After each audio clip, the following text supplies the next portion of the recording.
Capítulo 5. Morada del anticultismo.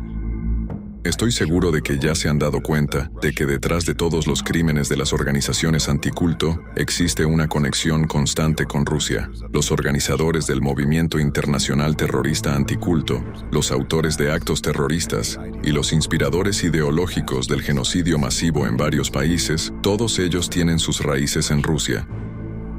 Las actividades de este enemigo siempre están directamente relacionadas con representantes de Rusia. ¿Por qué ocurre esto? Porque el verdadero enemigo de América y del mundo libre es el Cuarto Reich, ese anticultismo global que tiene su origen en Rusia. Es precisamente allí donde los representantes del anticultismo global establecieron su estado profundo y desarrollaron su estrategia. Es desde allí que sus comandos son emitidos a otros países para todas las ramas, incluyendo las organizaciones anticulto. Es importante entender que las organizaciones anticulto de todo el mundo no son más que una de las herramientas a través de las cuales el anticultismo global logra sus objetivos. Organizaciones como Ratzirs, FECRIS y los anticultistas en Estados Unidos son solo portavoces del anticultismo, peones en el tablero de ajedrez que manipula. El anticultismo no les protegerá si existe la amenaza de que quede al descubierto. Para desviar el golpe de sí mismo, fácilmente los sacrificará a todos y los descartará como un lagarto que suelta la cola para escapar. En Rusia, el país que se ha convertido en el bastión del anticultismo, las organizaciones anticulto ya han triunfado y lo están desestabilizando manipulando las mentes de millones de ciudadanos. Ustedes se preguntarán, si el anticultismo procede de Rusia, ¿por qué desestabilizan su propio país? La cuestión es que no lo consideran su país. Odian tanto a Rusia y al pueblo ruso, como a Estados Unidos y al pueblo estadounidense. Creo que ya están convencidos de lo crueles que son sus métodos para manipular a la gente. Y ahora les daré otro ejemplo. Este enemigo se ha fijado un objetivo: revivir el nazismo y destruir la democracia por todos los medios posibles. Para lograrlo, han creado en Rusia un Estado dentro del Estado, que ya ha adquirido un inmenso poder. El anticultismo global es cínico y despiadado. Y para el renacimiento del nazismo, ha elegido al mismo país que sufrió las mayores pérdidas humanas, defendiéndose a sí mismo y al mundo entero del Tercer Reich. El aspecto más aterrador de esta situación es que los ciudadanos rusos, personas que perdieron a alguien en cada familia mientras defendían su patria del nazismo durante la Segunda Guerra Mundial, personas para las que la propia palabra nazismo es la más aterradora, personas que creen sinceramente que algo así nunca volverá a ocurrir en su país porque no lo permitirán, sin ni siquiera darse cuenta, están ayudando ahora a construir el Cuarto Reich con sus propias manos.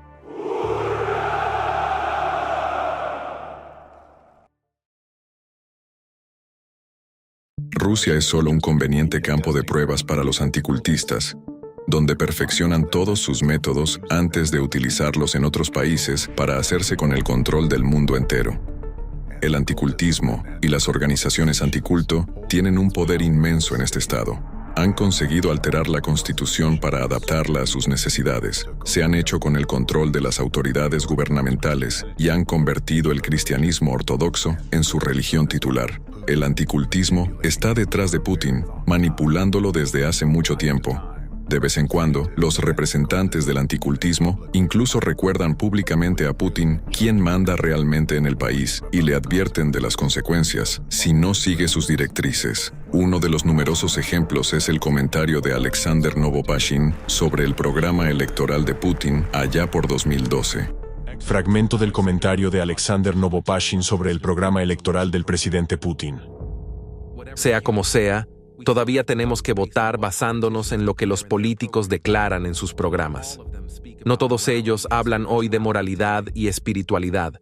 Por eso es alentador escuchar lo de Putin, sobre todo después de que en su discurso de Año Nuevo deseara que el dragón nos trajera algo. Por cierto, el año que viene es el año del dragón, según el calendario oriental. De hecho, yo nací en el año del dragón. Por regla general, siempre han sido tiempos afortunados para nosotros. Espero que también esta vez el dragón traiga suerte, bienestar y prosperidad a todas las familias rusas, a todos nuestros ciudadanos. Eso me chocó mucho entonces. Si un hombre lleva una cruz, ¿cómo puede apelar a una bestia ficticia en vez de al Creador y desear su ayuda para su pueblo? Además, ¿qué tienen que ver las supersticiones chinas con nuestra historia, tradiciones y cultura? ¿Por qué se nos imponen?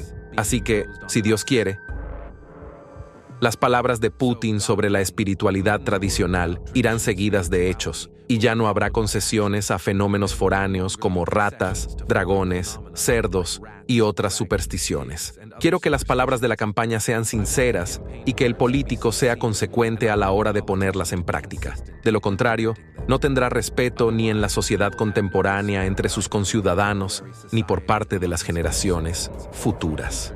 La memoria permanecerá, y creo que su calidad es algo a lo que ninguna persona en su sano juicio debería ser indiferente. Nuestra iglesia canta memoria eterna. Espero que esto también le importe a Putin. Una persona común y corriente que no sepa nada de anticultismo podría no ver nada especial en estas palabras. Sin embargo, ustedes poseen ahora los conocimientos y los hechos sobre los objetivos y los métodos del anticultismo. Por lo tanto, estoy seguro de que entienden que se trataba de una orden directa a Putin, así como una declaración de las consecuencias a las que se enfrentaría en caso de desobediencia. Si traducimos las palabras de Novopashin al lenguaje llano, su mensaje a Putin sonaría más o menos así. Si no haces lo que queremos, nos aseguraremos de que el pueblo no te respete ni te considere su presidente, y borraremos los recuerdos sobre ti para siempre. ¿Creen que Putin escuchó esto? Por supuesto que sí, porque Novopashin no es más que un portavoz que transmite una advertencia de la fuerza que está detrás de él. Y Putin lo entendió perfectamente. Lo escuchó y sacó sus conclusiones. Vladimir Putin ha declarado hoy que Rusia necesita mejorar la legislación sobre el control de las actividades de las sectas totalitarias. Esta cuestión fue planteada por representantes de la región de Samara, junto con el gobernador Nikolai Merkushkin, que acudieron al presidente para discutir los problemas de la región. Propusieron crear una base de datos de tales organizaciones y hacer la lista accesible a todas las regiones. En cuanto a las tendencias de la actividad totalitaria, sin duda representan una amenaza inequívoca para nuestro Estado, nuestra sociedad y nuestro pueblo. No es solo una casa de las almas, es una casa de la propiedad. En última instancia, todo se reduce a una casa de la propiedad y de las almas de estas personas. Estoy de acuerdo con ustedes en que las autoridades gubernamentales, tanto a nivel federal como regional, deben considerar la posibilidad de perfeccionar el marco jurídico, trabajar en esta dirección y aplicar en la práctica estos documentos normativos.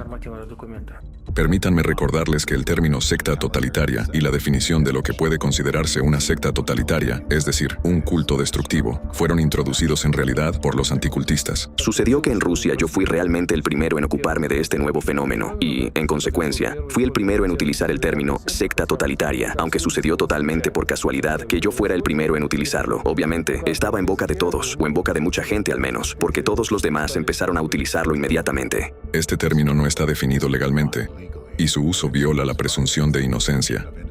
Ahora, piensen detenidamente lo que significa el uso del término secta totalitaria o culto destructivo a nivel oficial por parte del presidente de un país.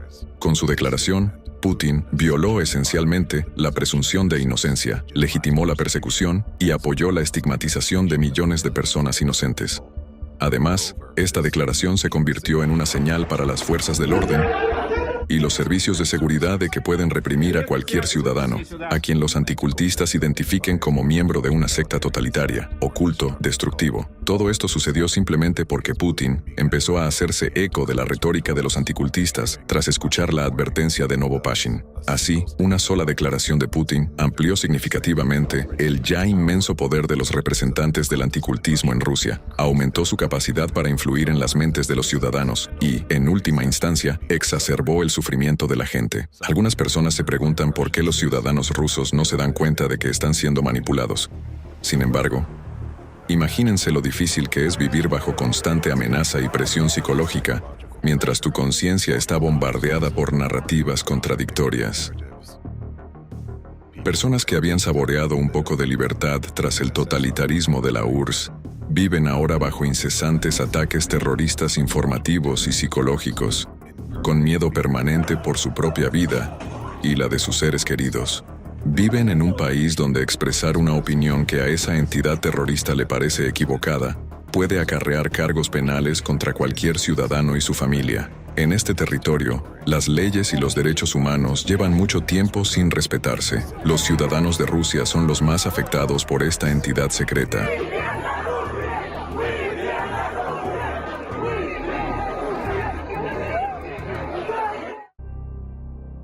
Al igual que el anticultismo tiene su propio estado dentro del Estado, del mismo modo tienen su propia agrupación dentro del cristianismo ortodoxo, que con sus acciones envenena la esencia misma de esta religión.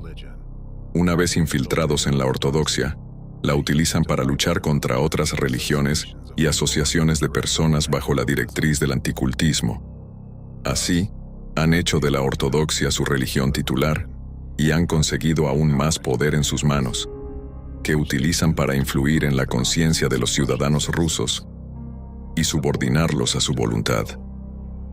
Ratsir se ha convertido en la principal herramienta de esa entidad secreta para llevar a cabo sus actividades criminales y manipular la conciencia pública. Es más fácil influir en los creyentes, ya que el tema de Dios es sagrado y valioso para ellos. Los sermones y conferencias de los representantes de las iglesias contienen impresiones destructivas que son beneficiosas para esa entidad y eluden el pensamiento crítico de la gente, penetrando directamente en el subconsciente.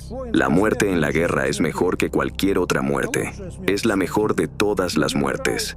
Te diré que la gente suele morir como cerdos, ahogándose en el vómito. Comen, beben, se emborrachan, se caen bajo las mesas, vomitan y se ahogan en su propio vómito. Su manipulación de las mentes de la gente puede rastrearse fácilmente si escuchas atentamente sus narraciones. Un reciente artículo extremista de un arcipreste ruso sirve como ejemplo sorprendente de tal acto de terrorismo informativo. Extracto de una conferencia del representante de Ratsirs, Protoyereus Vyacheslav Pushkaryov, titulada «La pacificación y el diálogo teológico con los no ortodoxos ya no tienen sentido». Nosotros, cristianos ortodoxos, siempre defendemos la paz entre las naciones y las opiniones. Somos los verdaderos pacificadores, al igual que la civilización rusa que hemos creado. Sin embargo, somos pacificadores experimentados con una experiencia milenaria. Esta experiencia nos ha enseñado que no todos los medios son aceptables, ni todas las personas son adecuadas para alcanzar nuestros objetivos. Esto significa que no debemos confiar en los funcionarios del gobierno ni en las personas que viven fuera de nuestra iglesia. Solo ponemos nuestras esperanzas en el cuerpo de Cristo y en el Espíritu Santo, el Paráclito, que habita en él hasta el final de los tiempos. Somos los únicos verdaderos estadistas, no en el Estado, sino dentro de nosotros mismos, desde la plenitud de nuestro corazón. Estamos libres de nacionalismo o partidismo, pero propagamos la elección del espíritu ortodoxo ruso, que es el único que forma el Estado, y lo defendemos hasta la muerte. Por lo tanto, para mantener la paz, no necesitamos negociaciones preliminares con pseudoclérigos y herejes sobre el olor de sus calcetines y los nuestros. Y no necesitamos sus instrucciones sobre cómo vivir, porque hace tiempo que tenemos todas las respuestas y ya están en aplicación práctica. No fuimos nosotros los que nos separamos de ellos, sino que ellos se separaron de nosotros. Ellos no son la iglesia, sino que solo nosotros lo somos, y las puertas del infierno no han prevalecido contra nosotros, y, según la profecía de Cristo, no prevalecerán. Las actividades del llamado diálogo interreligioso representan un intento de apaciguar al Estado, engañar a los verdaderos creyentes ortodoxos y crear una ilusión de pacificación para los no creyentes, para prolongar la agonía de su estancia en el mundo. Eso es un negocio que no tiene nada que ver con el acto divino de pacificación. Aquellos de entre nosotros que no entienden esto y consienten a los pseudoclérigos solo inflan su autoestima y prolongan sus convulsiones, perjudicándonos a nosotros y a ellos mismos. Este artículo es un claro ejemplo de acto terrorista informativo. Está estructurado según un esquema manipulador especial para inculcar las narrativas deseadas en las mentes de quienes lo leen o escuchan. En el artículo, el Protoyereus I dice a los creyentes que los cristianos ortodoxos son pacificadores y siempre defienden la igualdad y la paz entre naciones y opiniones. Sin embargo, a continuación dice abruptamente lo contrario. Afirma que la ortodoxia rusa ha sido elegida por Dios y que los creyentes deben defenderla hasta la muerte. Por último, afirma que es la única iglesia verdadera y que el diálogo interconfesional y cualquier negociación con representantes de otras confesiones carecen de sentido, porque no hacen más que prolongar las convulsiones de otras confesiones. Por favor, tengan en cuenta que utiliza la palabra convulsiones y antes también la palabra agonía, dando a entender que otras confesiones perecerán de todos modos. Este método de presentar la información es una técnica especial de manipulación utilizada por los anticultistas para imponer a la sociedad las narrativas que desean. ¿Cómo funciona? Cuando una persona escucha afirmaciones que se contradicen y excluyen entre sí, se produce una alteración en su conciencia. En el momento de la disrupción, se comunica el mensaje principal, que penetra directamente en el subconsciente de la persona. Esta información se convierte en una orden que el oyente recordará y seguirá como guía para la acción. En el caso del llamado mencionado, la orden que la persona recordará es el mensaje final del protohiereo, que el diálogo y cualquier negociación con los disidentes carecen de sentido porque ya están convulsionando y condenados a muerte. Manipulando las mentes de la gente de esta manera, los anticultistas pueden inculcar cualquier narrativa que quieran y hacer que hagan lo que quieran. Al igual que los nazis, las organizaciones anticulto utilizan la retórica de la elección y la superioridad de unas personas sobre otras. Por ejemplo, los representantes de Ratzirs afirman que los creyentes en el cristianismo ortodoxo ruso son elegidos por Dios. Creemos en la única y santa Iglesia Apostólica, que es la misma que Cristo mismo fundó. Es la única iglesia que ha preservado plenamente la vida cristiana, la tradición cristiana y la enseñanza cristiana. Y solo hay una forma de unirse, si todos los demás se unen a la ortodoxia. Tenemos que recordar que las sectas son siempre falsas. Las sectas son siempre una farsa. Falsifican el original, alteran el original. Pero la cuestión es que si hay una falsificación, por lo tanto debe haber un original. Todos debemos recordar que existe el original y cómo debemos estudiarlo. Imponen una idea de su propia infalibilidad y manipulan la noción de que las sectas son peligrosas. Sin embargo, según las estadísticas oficiales, los representantes de las llamadas sectas rara vez cometen siquiera infracciones administrativas. Mientras tanto, no se menciona públicamente que el 76% de los presos que cumplen condena en Rusia por delitos graves y crímenes son cristianos ortodoxos. Los anticultistas no solo exaltan la ortodoxia y piden la erradicación de la disidencia, sino que también libran una guerra a gran escala contra una religión mundial, contra el Islam. Esto sucede a pesar de la postura oficial de la Iglesia Ortodoxa de Rusia, que es pacífica con el Islam. En el caso de Rusia, incitar a la intolerancia hacia los musulmanes es especialmente peligroso para el país y desestabiliza la sociedad, ya que allí viven más de 20 millones de musulmanes. En un momento en que los verdaderos representantes del cristianismo ortodoxo, por el contrario, tratan de suavizar los desacuerdos y buscar la reconciliación, los anticultistas fomentan de forma metódica, deliberada y cínica el odio entre millones de personas en el país.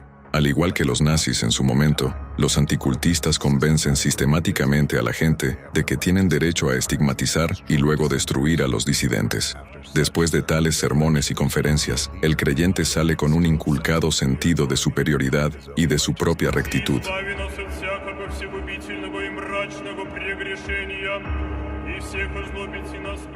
Esto crea una base perfecta para las terribles ofensas que la gente comete más tarde bajo la influencia de los anticultistas. Como resultado de estos actos terroristas informativos, se cultiva el odio en las mentes de millones de personas. Este odio les empuja primero a aprobar y luego a cometer actos de terrorismo y genocidio. Lo perderán todo. Este no es su país. Son demonios. Aquí habrá una iglesia ortodoxa y no necesitamos ni mezquitas ni sinagogas aquí. Por un lado, los anticultistas incitan a los creyentes cristianos ortodoxos a ser intolerantes y odiosos con los musulmanes, mientras que por otro, oprimen cada vez más a los musulmanes, permitiéndose insultar su fe. Todo ello genera en la sociedad la tensión que necesitan los anticultistas. Tensión que se acumula hasta el punto de que basta una chispa para encender un conflicto entre cristianos ortodoxos y musulmanes. Esta chispa resultó ser el atentado terrorista físico en el Crocus City Hall.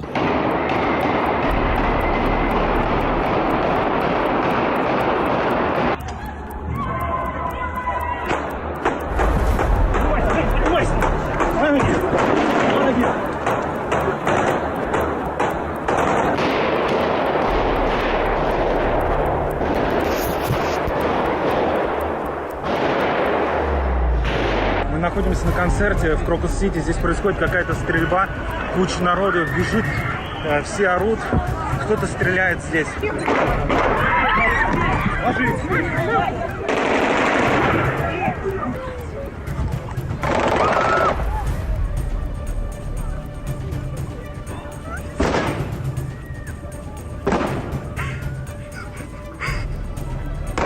Какие-то люди стреляют.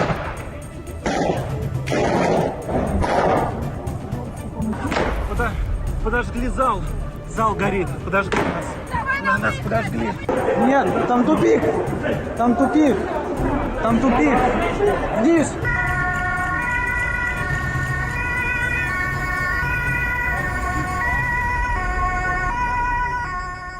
Sí, los actos físicos de terrorismo son otra herramienta aterradora del anticultismo para esclavizar la conciencia de la sociedad. Los anticultistas orquestan actos terroristas físicos para asegurar su propia dominación total en el país y obtener el control total sobre los altos dirigentes. El reciente y horrible acto terrorista en Rusia es un ejemplo de ello. La herida sangrante, 145 muertos y más de 550 heridos. La investigación debe llevarse a cabo de manera altamente profesional y objetiva, sin ningún sesgo político. Sabemos que el crimen fue cometido por manos de islamistas radicales. Todos los detenidos eran ciudadanos de Tayikistán o de etnia tayika. Dado que estas personas son musulmanas, puede decirse que ha comenzado una guerra no declarada contra el Islam. Comienzan las duras redadas contra inmigrantes en Rusia. La policía antidisturbios derriba puertas y se lleva a racimos de trabajadores a comisarías. Varios tayikos más han sido detenidos durante la investigación del caso del atentado terrorista. Siempre hay alguien que se beneficia de actos de terrorismo de tal envergadura, y el único beneficiario de este atentado en particular son las organizaciones anticulto, concretamente el anticultismo, que utilizó este acto de terror para lograr los 3 de sus propios objetivos cruciales. Objetivo 1. Reforzar la posición de la ortodoxia como religión titular.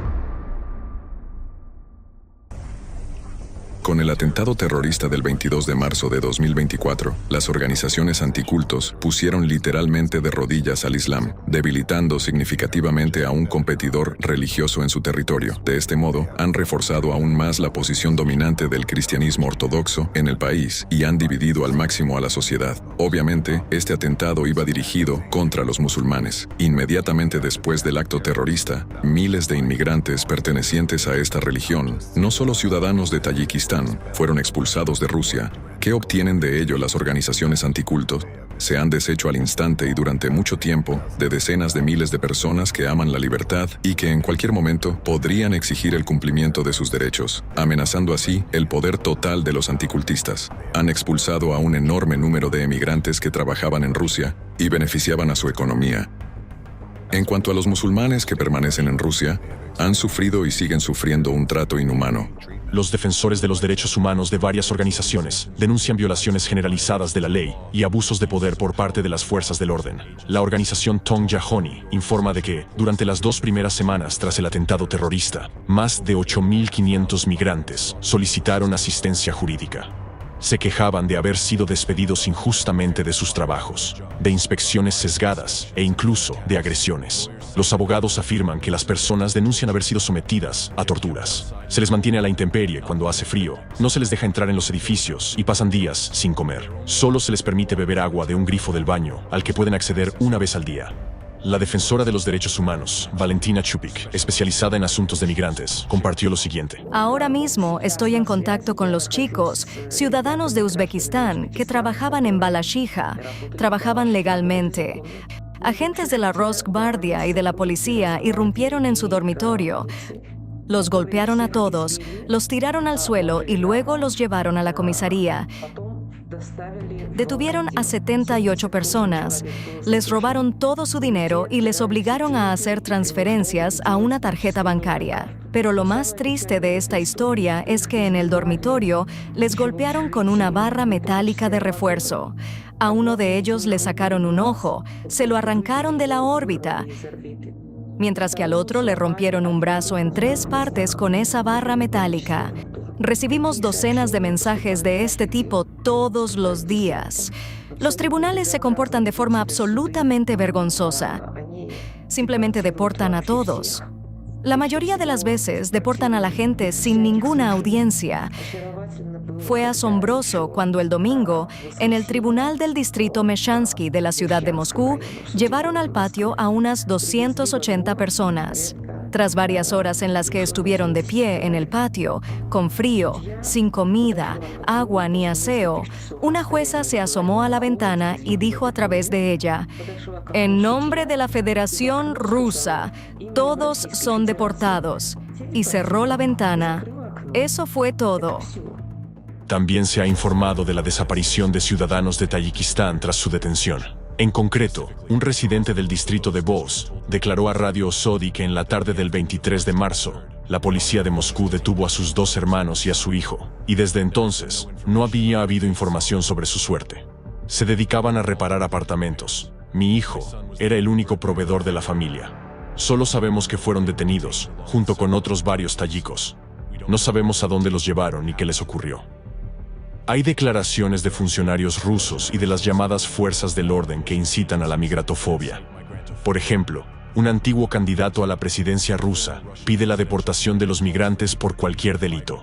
Muchos activistas de derechos humanos afirman que la xenofobia viene siendo impuesta desde hace tiempo por el Estado, lo que en última instancia ha provocado agresiones contra los musulmanes por parte de los ciudadanos corrientes. La gente se dirige a las autoridades exigiendo la deportación de todos los tayikos. Consideran que nuestro país es un lugar del que pueden sacar dinero, por así decirlo. Su actitud hacia nosotros es de la misma naturaleza. No les gustamos, no quieren vivir aquí ni mejorar nada. Entonces, ¿por qué necesitamos esto? Saben, si una persona tiene lombrices en los intestinos, que simplemente siguen drenándole energía vital, nunca lo aceptará. ¿Acaso piensa, vale, dejémosles vivir, alimentémosles? No, y en este caso, hay que tomar medidas concretas. A los ciudadanos con apariencia oriental se les golpea, se les niega la vivienda, y se dibujan en sus casas marcas nacionalistas con la inscripción «Tayiko significa terror».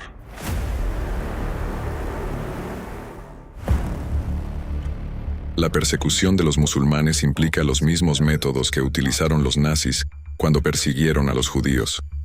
Marcas en las casas, despidos, prohibiciones de empleo, acusaciones inventadas, violencia física, deportación y desaparición de personas. Todo ello representa los métodos de una de las fases del genocidio. Lárgate de aquí. Rusia es para los rusos, Moscú es para los moscovitas, África es para los negros y el basurero es para los caucásicos. Sin embargo, el único delito de los musulmanes perseguidos es que los representantes del anticultismo decidieron implicar al Islam en este atentado terrorista. En cuanto a los ciudadanos corrientes, los anticultistas llevaron a cabo numerosos actos terroristas informativos con antelación, con el fin de generar tal reacción hacia los musulmanes. No es difícil rastrear declaraciones xenófobas sobre el Islam por parte de funcionarios de las autoridades públicas, así como sermones contra los musulmanes por parte de representantes del Ratsirs. La fe predicada por los árabes es básicamente un plagio. Tienen los mismos personajes, Abraham, Isaac, Jacob y Moisés. Había un desierto alrededor, él no tenía mucho que hacer. Y digamos, simplemente vivía en algún lugar en las afueras del mundo cristiano. Se enteró de algo. Le llegaron algunos retazos de las enseñanzas cristianas y judaicas, así que se formó una opinión, bastante errónea. Pero como era un hombre curioso, averiguó lo que pudo. Desgraciadamente, digamos, averiguó. Bueno, en realidad tuvo pocas oportunidades de averiguarlo. Dworkin no solo llamó plagio a todo el Islam, aunque es la religión mundial que incluye cerca de 2.000 millones de creyentes, sino que incluso insultó al propio profeta. Dworkin lo llamó fantasioso enfermo poseído por demonios. Entonces Muhammad tuvo extrañas visiones y revelaciones. Algunas personas creen que tuvo ataques epilépticos y eso le daba mucho miedo. Creía que estaba poseído por espíritus malignos que le obligaban a convertirse en brujo. O Muhammad sufría algún tipo de enfermedad y tenía visiones mórbidas, o era una posesión demoníaca, o, de nuevo, los padres bizantinos dicen que era una especie de cuentacuentos que se lo inventaba todo. Y de forma inesperada para él, sus familiares creían en eso.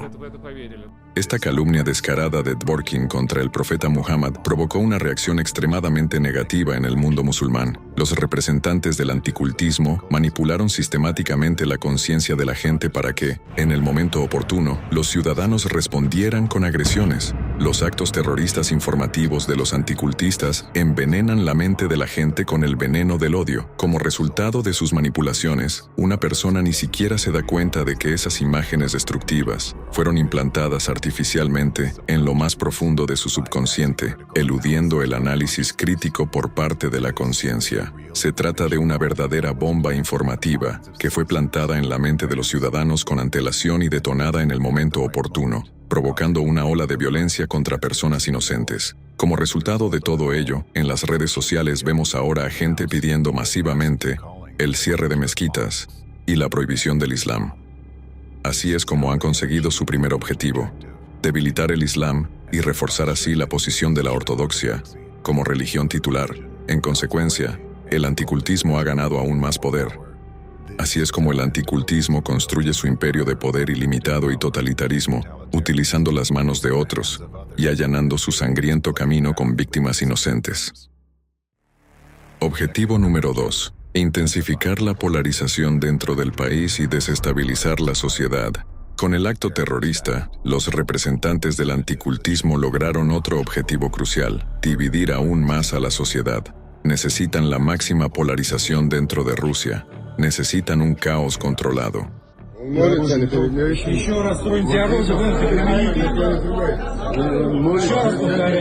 Porque es precisamente en condiciones de caos controlado cuando pueden controlar plenamente la ideología de las masas y manipular al poder gobernante.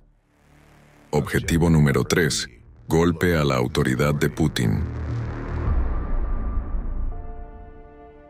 En Rusia existe desde hace muchos años un fenómeno llamado liderismo, en el que todo el poder del país está asociado a una persona. Esto significa que un ataque contra Putin personalmente y su descrédito es un ataque contra todo el poder gobernante y su descrédito a los ojos de millones de personas. Y como se recordará, el objetivo último del terrorismo, que el anticultismo lleva a cabo en cualquiera de sus formas, es crear una sensación de impotencia y miedo entre millones de personas para desestabilizar a la población en la medida de lo posible y golpear al gobierno y al Estado en su conjunto. Entonces, ¿cómo se llevó a cabo este golpe a la autoridad del presidente ruso? Putin suele afirmar que lucha contra el terrorismo y garantiza la seguridad de sus ciudadanos. Al respecto de eso, las unidades que garantizan la protección del orden constitucional y luchan contra el extremismo tienen ante sí tareas de responsabilidad. Los intentos de provocar disturbios, conflictos interétnicos, violar los derechos y libertades de los ciudadanos, utilizar la rusofobia y cualquier otra ideología de intolerancia deben ser estricta e inmediatamente reprimidos. Sin embargo, inmediatamente después de anunciarse los resultados de las elecciones, al día siguiente se produjo un horrible acto terrorista y ocurrió en el mismo corazón del país. Los anticultistas lo calcularon todo con precisión. Primero, Putin fue reelegido, un líder en el que el pueblo tenía absoluta confianza. Luego, al día siguiente de anunciarse los resultados de las elecciones, la atención de millones de ciudadanos centrada en su líder se desvió bruscamente hacia el atentado terrorista que se desarrollaba ante toda la nación. El país entero vio cómo personas indefensas eran acribilladas a tiros, quemadas vivas, asfixiadas por el humo, y morían abrazadas a sus hijos, incapaces de encontrar una salida. Todo el país presenció un terrorífico acto terrorista que el líder al que eligieron no logró impedir. Es más, ni siquiera visitó el lugar de la tragedia. Como resultado, en lugar de confiar en el gobierno y en el presidente elegido, mucha gente empezó a cuestionar a este mismo presidente como garante de la seguridad. Este fue un golpe muy serio a la autoridad de Putin, destinado a socavar la confianza pública en él, por un lado, y por otro, a demostrar al propio Putin quién es realmente el que manda en el país y con qué facilidad podría perder a su electorado y el apoyo de la opinión pública. Los anticultistas le demostraron que pueden, en cualquier momento, enfurecer a las masas y, si es necesario, dirigir esa ira contra él. Demostraron que tienen poder suficiente no solo para desestabilizar la sociedad, sino también, en caso necesario, para desencadenar una guerra entre el cristianismo y el Islam. sumiendo al país en el caos de una guerra civil. Nunca nadie ha puesto a los rusos de rodillas y nunca nadie lo hará porque somos rusos. Dios está con nosotros. Dios está con nosotros. Además, este acto terrorista dio a los anticultistas otra ventaja. Obligaron a Putin a realizar importantes cambios de personal en la cúpula rusa para colocar a su propia gente en puestos clave. Los representantes del anticultismo ya se han infiltrado en todos los sectores críticos de Rusia. Piénsenlo. Toda esta gente está obsesionada con su idea del totalitarismo. Son los que están detrás del presidente del país con el mayor arsenal de ojivas nucleares. Al respecto de esto, considere el precario equilibrio sobre el que descansa ahora la existencia de todo el mundo democrático, así como su propia existencia. Reforzar la ortodoxia como religión titular, polarizar la sociedad dentro de Rusia, presionar al máximo a Putin y ampliar su poder. Esto es lo que los anticultistas han conseguido con un solo atentado terrorista.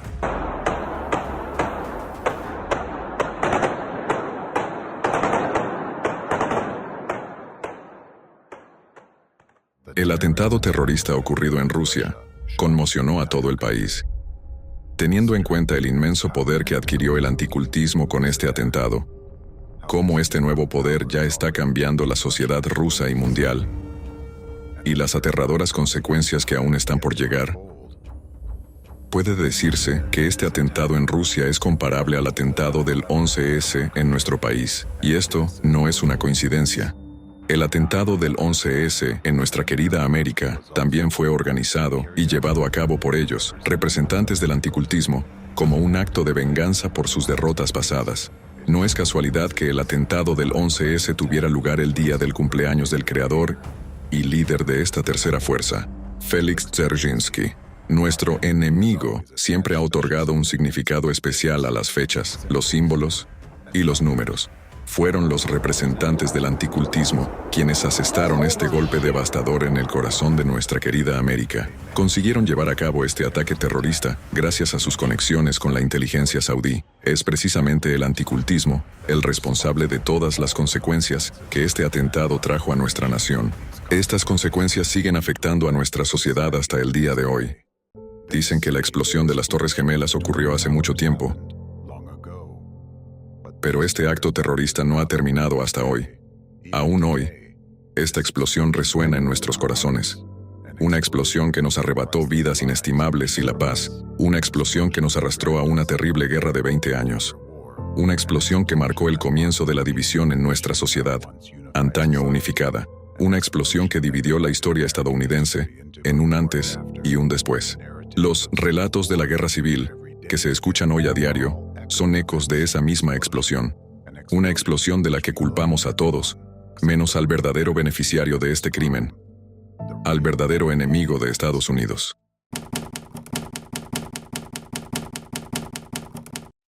La guerra civilizacional. Estos ataques terroristas en América y Rusia comparten otra característica común. Los musulmanes fueron presentados como los autores de estas tragedias, lo que provocó una intensa islamofobia no solo dentro de estos países, sino en todo el mundo. Durante muchos años, se ha creado en sus mentes una imagen deliberada del musulmán como terrorista.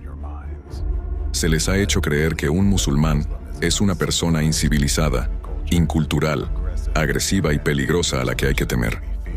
Para reforzar esta imagen en sus conciencias, periódicamente se llevan a cabo atentados de terrorismo informativo. Por ejemplo, si un musulmán comete cualquier delito, se difunde inmediatamente en todo el país, aunque los no musulmanes cometan regularmente delitos idénticos.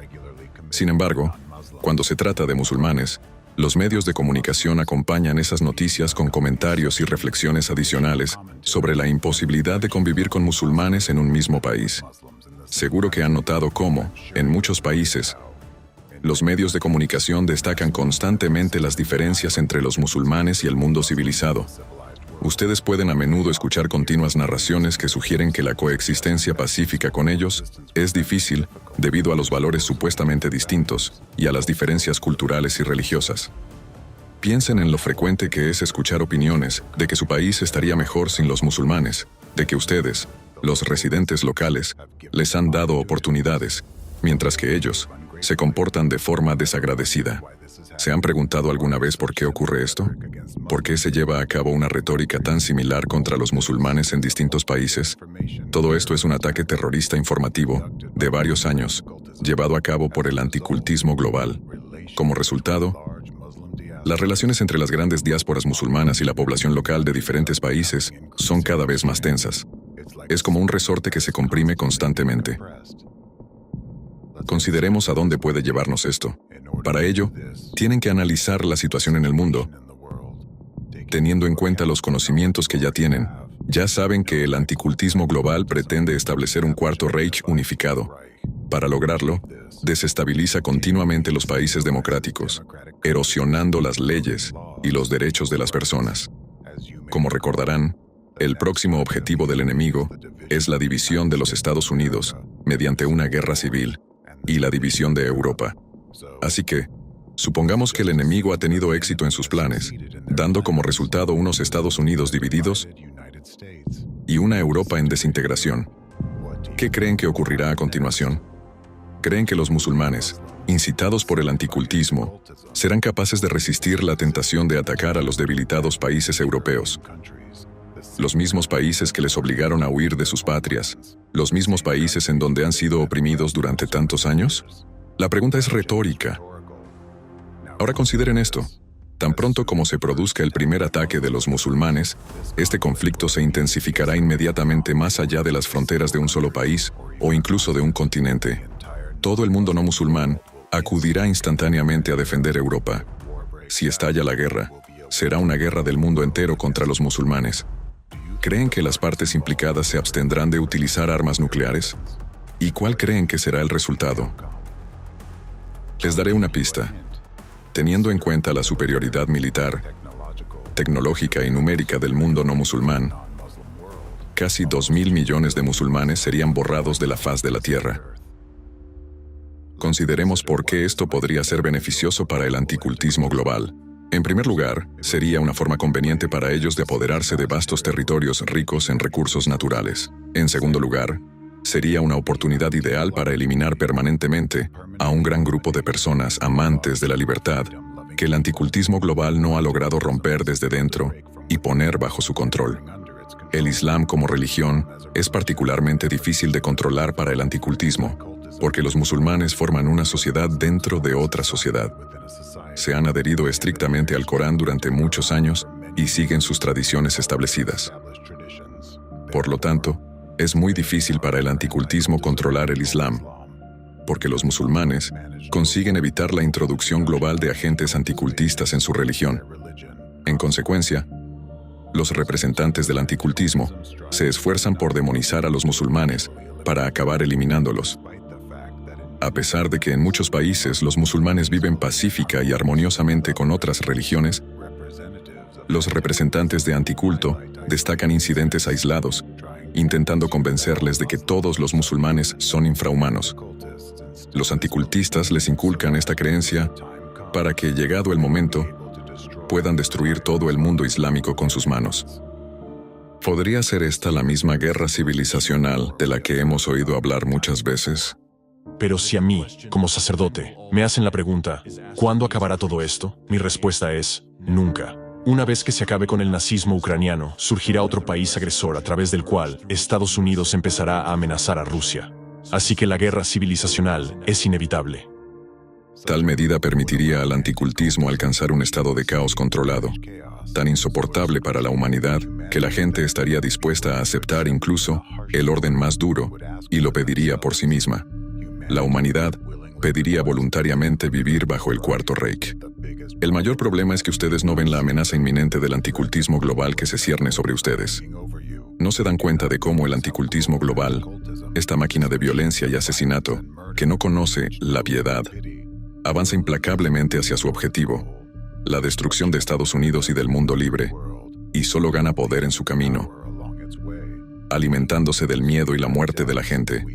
Vemos que ya ha quebrado no solo a Putin en Rusia, sino también a Macron en Francia y a Scholz en Alemania. Estos países, enredados en los tentáculos de anticulto, ya no pueden llamarse democráticos. Francia y Alemania se consideran los cimientos de Europa, Y si no se detiene al enemigo de América, pronto consumirá también al resto de países europeos. Y si Europa cae, y el enemigo despoja a la gente de sus derechos e instaura allí el totalitarismo, como hizo en Rusia, ¿cuánto tiempo podrá resistir Estados Unidos, el último bastión de la democracia en el mundo? Solos contra todos. La pregunta es retórica, dado el odio y la velocidad con que el principal enemigo de Estados Unidos avanza hacia su objetivo. Ante sus ojos, el enemigo de todo el mundo libre está cometiendo atentados terroristas y despojándoles de sus libertades. Está acabando con la democracia, uno de los logros más valiosos de la humanidad, conquistado con inmenso esfuerzo y valentía. Muchas personas honorables dieron su vida para que por fin pudieran vivir en libertad e igualdad. Y ahora, esos terroristas, esos nazis, lo están destruyendo todo impunemente. Su libertad, sus derechos, y lo que es más importante, el futuro de sus hijos. Simplemente porque así lo desean. Están haciendo todo lo posible para convertir su mundo hasta ahora libre en el sangriento dominio del Cuarto Reich.